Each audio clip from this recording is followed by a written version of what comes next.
We should say that printer lights are the values for the red, green, or blue, and it's 1 to 50.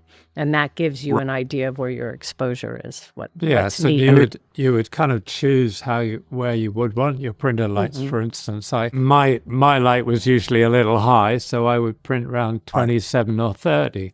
But then on some Right. films, I would print in the 40s because I wanted a specific look.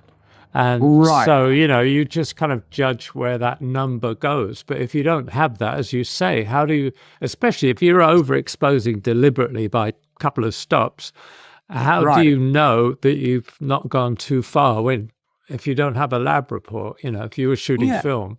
But then I think Yeah. still, if you're shooting digital, it's very hard to understand exactly where your exposure is on the file. You know what I mean?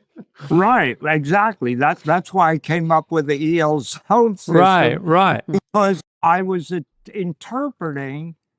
When I went to the digital world, I was at a loss. Like, I'm not going to depend on a DIT to tell me what I should know. Right. Mhm. So I applied the analog idea of what exposure was based on 18% gray. I mean, it was Ansel Adams. It wasn't like I Right. was so brilliant. I just figured, can you figure out what 18% gray is on a sensor? And obviously it's different between ARRI or Sony or RED.